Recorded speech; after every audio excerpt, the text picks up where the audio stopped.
What is up, everybody? It's Animac here for Anime Uproar, and in this video, I will break down one of the most horrifying twists in the history of MHA. Dabi's real backstory was finally revealed, including the dark truth about how he became a villain.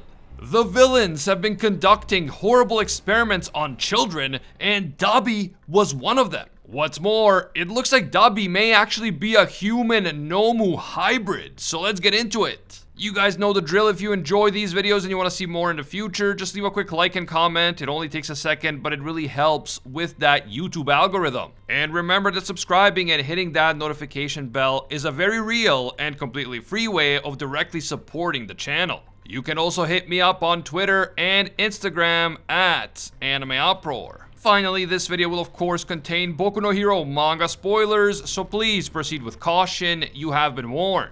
The latest installment of the story starts off inside the police station where Ujiko is currently being held. From inside his dark jail cell, Ujiko starts speaking to one of the cops, a guy whose mutation type quirk gives him the appearance of a gorilla. Ujiko says, "It has already started, hasn't it?" The cop tries to tell Ujiko to shut up, but the doctor keeps going. Ujiko noticed that the number of police officers at the station has been reduced, and he deduces that this is because of the severe staffing shortages that are occurring due to all the unprecedented villain activity. Ujiko says that the villains had been planning for a long time for this very moment. And then he reveals a truly terrifying truth. A truth that explains Dabi's full backstory and a lot more about All for One's secret master plan. We jump 11 years into the past and we see the immediate aftermath of Toya nearly burning to death on Sekoto Hill. We were all wondering what actually happened to Toya after the fire and how he came to be a villain known as Dabi. Clearly someone had to have helped him because he would have been severely injured, but we didn't know who helped him and what exactly happened after that, although we did have our suspicions. Well, those suspicions have just been confirmed because it turns out that All for One himself was the one who rescued Toya. I mean, we don't see his face, but from his build and his clothes, it seems pretty clear that it's All for One. As the flames engulfed Toya's body, the boy was fiercely determined to survive because he wanted so desperately to show his father what he could do. He wanted so desperately to impress Endeavor with his abilities and to finally make his father proud. And because Toya continued to cling to life, All for One was able to locate him and take him away to a secret location.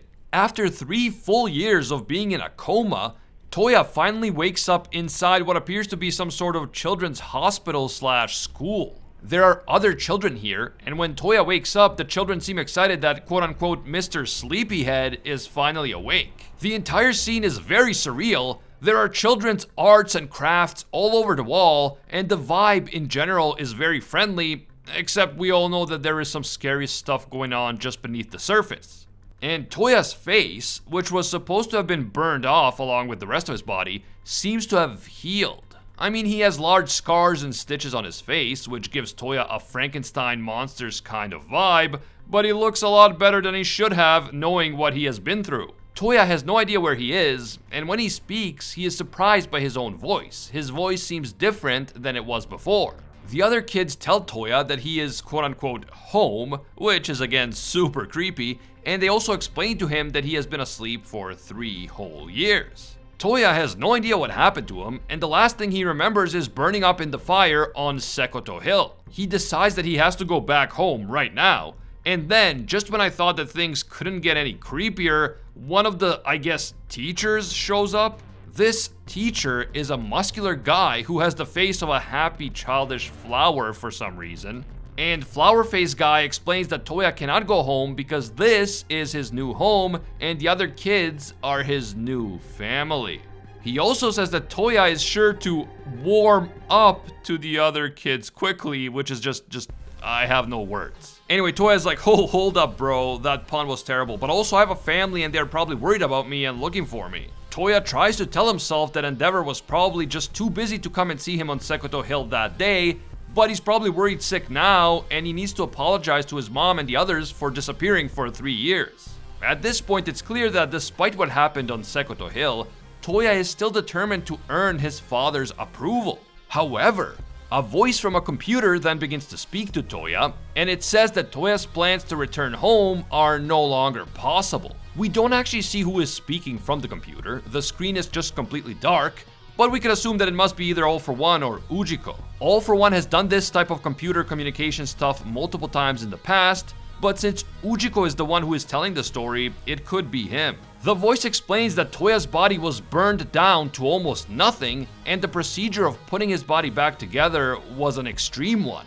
It seems that his current skin and other tissue has been grafted onto him, presumably from other people's bodies. And this is essentially how Frankenstein's monster was also created, so I find this parallel very interesting. And I mean, it's almost certain that Horikoshi is making this parallel on purpose. Dabi's current face and much of the rest of his skin is not actually his own. He might look similar to his former self, but he is essentially wearing the skin of other people. Again, super creepy vibes in this entire chapter. The voice on the computer goes on to state that Toya won't be able to use his quirk like he did before. He has damaged multiple organs, his nervous system is impaired, and he won't be able to feel pain normally anymore. Essentially, his perception of pain has been dulled, and on top of that, his body has become weaker overall, and he will never be the same again. The voice then provokes Toya by calling him a failure. He is a failure because the procedure couldn't bring him back to his full strength. But when Toya hears those words, he is reminded of his father and how his father treated him. Nevertheless, the voice does say that Toya may be able to get his firepower back to what it was before, but only if he stays in this facility and becomes part of this creepy family. The true purpose of this facility was essentially to groom children to become spare vessels for All For One in case his top choice, which was of course Tenko Shimura, failed to meet his expectations for whatever reason. And speaking of Shigaraki aka Tenko, if you go back to chapter 235, a man with a suit and hat is seen bringing young Tenko home after he was apparently playing hero somewhere outside. This man looks very similar to the man who found Toya, so this is yet more evidence that the man who brought Tenko home that day was All For One. And it's pretty clear that All For One had been watching Tenko long before Tenko accidentally killed his family. It seems that Toya had been a candidate to become a spare vessel because of the insane power of his quirk, but the deterioration of his body made him a less than ideal candidate. Either way though, Ujiko says that it was too late for Toya. At this point, he was already completely driven by his obsession to get approval from Endeavor. That seemed to be his sole driving force, and so he refused to remain in the facility. He eventually unleashed his quirk, burned the facility down, and escaped. Ujiko warns the gorilla cop that Toya, aka Dabi, is far worse than the heroes can even imagine. He is so unhinged that even the villains couldn't keep him under control. Ujiko didn't know how Dabi even managed to survive as long as he did, because apparently, after waking up and still choosing to keep using his quirk, his body shouldn't have lasted even a month. But Dabi did survive, and eventually he reappeared when he joined the League of Villains. Upon his return, Dabi was clearly aware that Ujiko was the one who saved his life all those years ago. At this stage, Dabi implies that he was kept alive using the same technology that was used to create the NOMU, which, by the way, is freaking insane.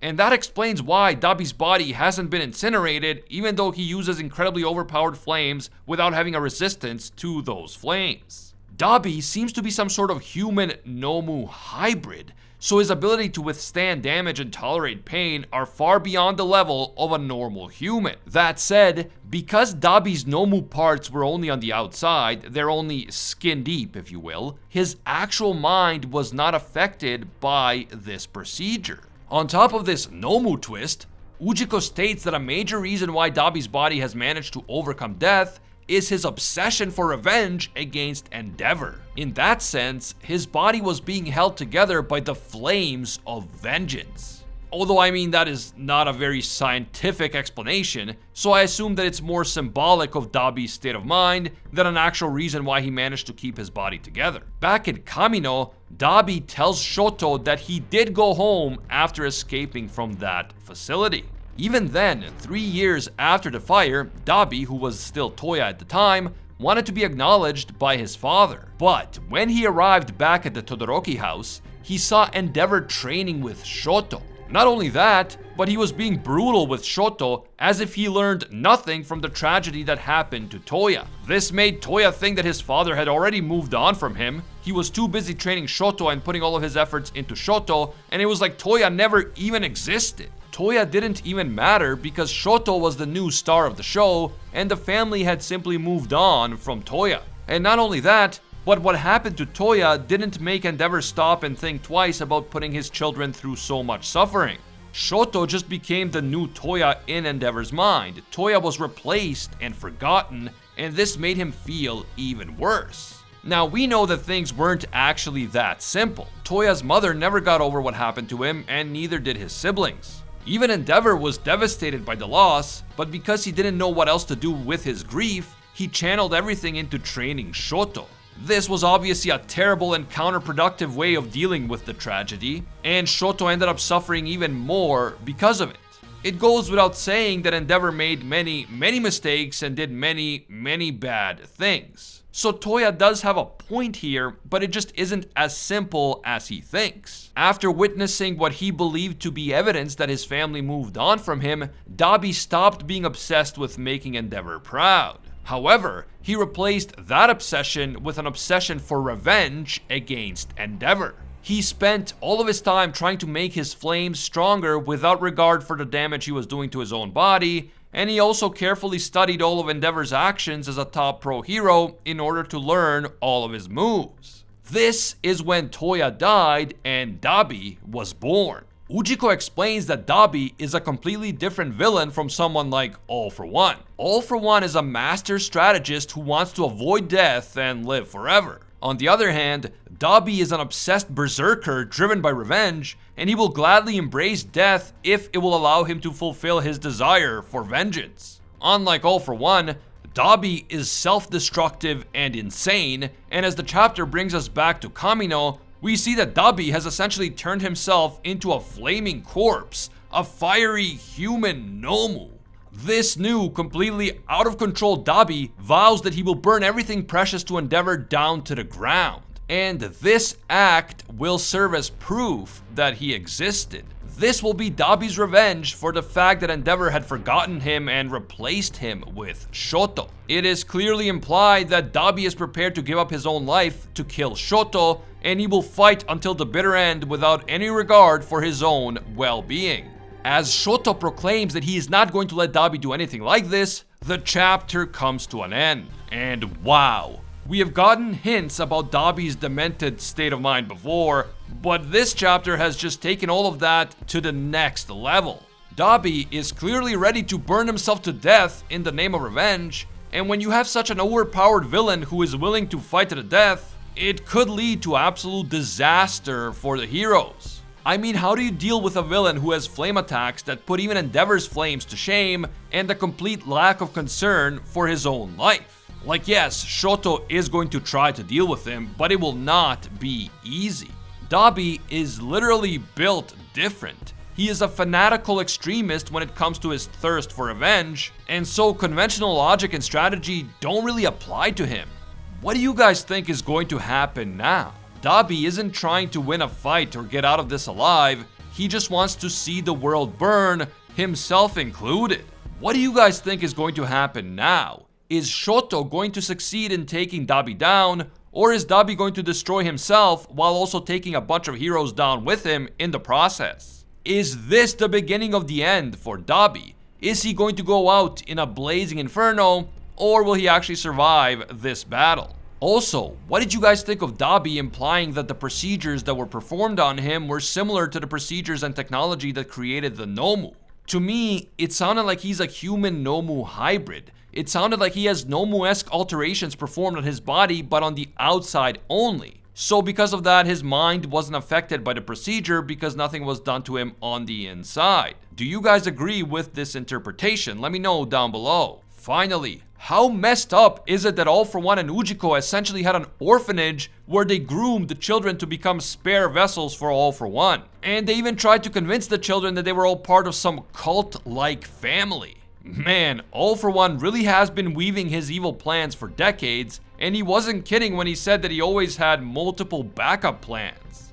Now I wonder if that kid with wings from Deku's childhood who was said to be Ujiko's grandson was actually just another kid from this orphanage. There is a theory out there that the kid was turned into the winged NOMU from the Stain arc, but I thought that maybe his quirk was just cloned and given to the NOMU because we know now that Ujiko knows how to clone quirks. But after this crazy reveal, I am not so sure. I would not be surprised if Ujiko really turned some of these kids into NOMU once they stopped being useful to him, which is truly messed up stuff. If you guys enjoyed this video and you want to see more MHA content in the future, do me a quick favor and leave a like and comment. It only takes a second, but it really helps with that YouTube algorithm. And remember that subscribing and hitting that bell is a completely free but very real way of directly supporting the channel. You can also hit me up on Twitter and Instagram at Anime Uproar. I want to give a big thank you to all of our Anime Uproar patrons for making videos like this one possible. Special thank you to Kyle Salisbury. He is an absolute mad lad and a disciple of Lord Twigo himself. And I can't forget all of our The One tier patrons, the ones who stand above all other clans, including Alpha Sigma, Pate Hefa, the Red-Haired Fox, Hinokami and Water, the Toasted Chi, Corey McGowan, the Fallen Chosen, Spidey Lieutenant, Tungsten Tarkus, and Baked Buddhist. Finally, thank you also to our Pro Hero tier patrons, including the one and only Gilgamesh, Angel Cruz, Alicia Octor, Bonnie Parks, Fatboy Games, Kaido Might Be a Duck, Jessica Rabbit, Olivania, and Mando. If you guys enjoy our videos and you feel that they provide value for you, consider supporting us on Patreon. Even a single dollar will give you access to our Patreon exclusive Discord, and your name will appear in our videos along with these amazing people. As always, thank you guys so much for watching, and until next time, see ya, Space Cowboys.